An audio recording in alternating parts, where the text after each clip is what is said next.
Ladies and gentlemen, a reading from the work in progress, The Great Reset, Volume 3, The Fist of God.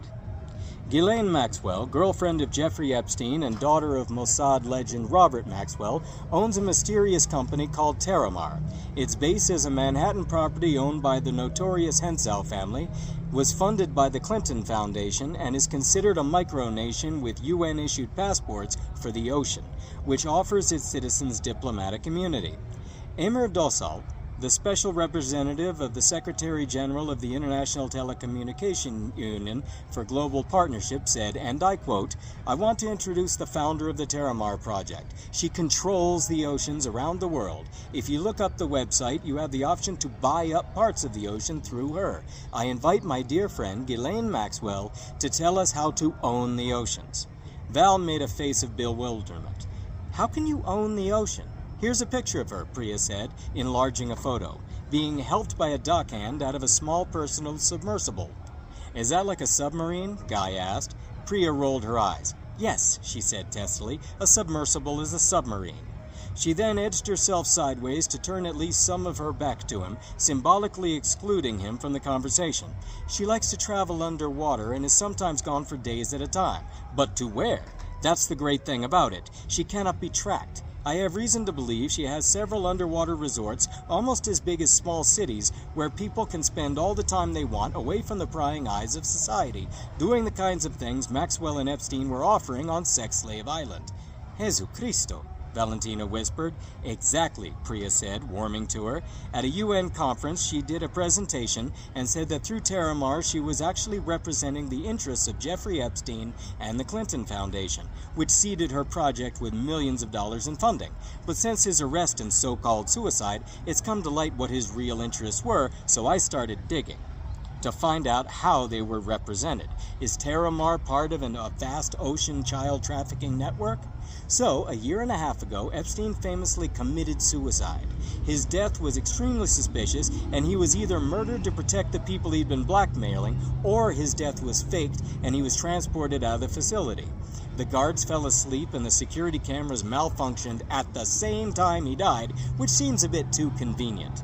"I thought the same thing," Valentina said, nodding. Priya nodded too, continuing. "Maxwell faces 6 charges, including enticement of minors, sex trafficking of children, and perjury. For at least 10 years, he allegedly assisted, facilitated, and contributed to Epstein's abuse of children as young as 14. Now, have a look at this." Priya pulled up another photo. According to permit records referenced by NBC News, this blue and white striped building on Epstein Island was supposed to be a music pavilion. When the FBI raided the island, they discovered an underwater port to dock submarines many levels below a labyrinth of occult worship rooms. "So all kinds of people could arrive," Val murmured, "without being recorded on flight logs." "Exactly," Priya said, nodding gravely, "the kind of people who can afford submarines." "You said something about immunity," Val prompted. During Maxwell's testimony last October, when she was asked for her citizenship, she replied, "TerraMar." Some unit in the UN had given passports in the name of TerraMar a sovereign territory. TerraMar was meant to provide Maxwell and her cohorts with diplomatic immunity, but I don't think it worked out. "So what does this have to do with children having seizures?" "I think TerraMar has one location in the Chesapeake Bay. It makes sense. Location. There are a lot of places that offer sickos access to minors here, but they've been receiving a lot of unwanted attention from conspiracy nuts. People are investigating and showing up there making demands, hence the need for an ultra-private venue where no one will ever look." "Yeah," Val said. "My submarine's in the garage right now up on cinder blocks, so I can't go anytime soon." "You and me both, sister. I left the keys to my submersible in my jeans at the laundromat. Anyway, other people around here do have submarines. The bay gets really cold this time of year, often near freezing. So while it may not be as pleasant as the Virgin Islands, I think they've got something going on with kids, and there's an extra attraction to being in Atlantis. While I wouldn't want to be swimming, I imagine they've got heating sorted somehow." "But what's this have to do with children having seizures?" Val asked again. Priya took another deep breath, held it, and finally let it out in a sigh. "It's complicated, a lot of tech stuff." "I'm an engineer," Val said, surprising the condescending reporter. Priya instantly warmed to her more so than she had already. Okay, great. So, picture this. My hypothesis, TerraMar's hymn interlocks with something they call midbar.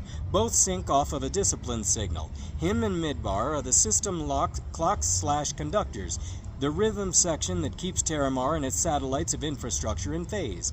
Think of hymn as the beat. It's the timing set channel that everything follows. Shutters, fans, deluge valves, doors, cameras, even the broadcast subcarrier used by Genesis Channel, which is a creepy choir tech. I can explain that later. When hymn's clean, the machine world moves in lockstep. If someone could nudge it in a couple of degrees or inject drift, things would stutter. Shutters don't seat, pumps cough, and targeting loses lock. Midbar is hymn's sync partner/sanity check. It changes him and keeps the network polite to itself. If you jam midbar or knock him and midbar slightly out of phase, the facility becomes indecisive. Exactly the blink window the crew uses to slip past sensors and deny Seraph 9 a clean shot. I'm sorry, Seraph? Oh, sorry, it's an orbital weapon targeting platform that can put a beam or strike exactly where a human tells it. It won't fire itself, it needs manual confirmation from a person on the ground. Imagine a laser in space targeting whoever you want. Val tried not to look at Guy, who had told her a little about the DEW satellite that had almost killed them just a few hours before. Apparently it had a name, and the more disturbing part, there were at least 8 more just like it. Directed energy weapon, she said, again surprising Priya. She nodded, prompting the reporter to go on. So, him is the timing/subcarrier that rides on Genesis Channel, a choir signal meant to entrain people and devices, and midbar is the local sync plant clock that keeps the physical systems, lights, shutters, pumps, fans, gates, marching in phase. Think SCADA plus power. IEEE 1588 time bases, plus subcarrier multiplexing with a creepy human rhythm twist. You with me on this? Val nodded again, and Priya led her over to the bulletin board, happy to have an audience, especially one who understood her. My seizure theory is the hymn signal leaked into the neighborhood through midbar's infrastructure sync, producing beat frequency flicker and vibration in the exact bands that trigger photosensitivity epilepsy, such as LEDs and street lamps and monitors pulsing around the 12 to 20 hertz window, and HVAC fans adding a low-frequency thrum. 4 nearby kids, age group most acceptable, were exposed at once, screens/lights in their sightline, so they seized in a tight cluster. Adults didn't, which fits the known age profile for photosensitivity. Val made an "I'll buy that" face, a tight-lipped, down-curving smile, and pointed at the names in bold on the bulletin board. And these are the people behind it? Priya seemed pleased with herself and practically gushed. This is where it gets interesting. She pointed at each name while reciting their stats. Rabbi Ezra Callan, leader of the Temple Institute and Talmudic scholar and cult leader, believes the third temple must be built at all costs and that prophecy can be artificially fulfilled with the right genes, sacrifices, and spectacle. Obsessed with bringing about the Messianic age and becoming its architect. They're trying to breed a perfect red heifer while raising a bubble boy pure enough to cut its throat. Long story short, it's a convoluted effort by ultra-nationalist Jews to destroy the Al-Aqsa Mosque compound, the third holiest site in Islam, which has stood on a hill in the old city of Jerusalem for over 1,000 years, and they want to replace it with the third temple, and then have the bubble boy kill the cow and burn it to make the Messiah appear. Dr. Lila Kessler, whistleblower scientist, biotech genius and ethicist, once led a CRISPR red heifer project, but left after learning about the Temple Institute's true plans, now in hiding. Intense, brilliant, guilt-ridden woman. The evangelist, Reverend Ray Bramble, Christian Zionist, red heifer supplier, apocalyptic Texan rancher in his 70s, wealthy cattle breeder from Abilene, Texas, claims to have received visions of red cows crying blood. Founded Heifer for Heaven. He's a folksy, bombastic zealot determined to fulfill biblical prophecy and witness the return of Christ. And finally, Moishe Booby Stern, flamboyant billionaire associated of Jeffrey Epstein. She pointed to a printed email chain where phrases like deployment window and subject feedback and community partnership tried to disguise human and test and cost. Who? Val asked. American money with a tan, Priya said. Owns a slice of everything from ports to cloud iron. Sleek, cruel, and funny.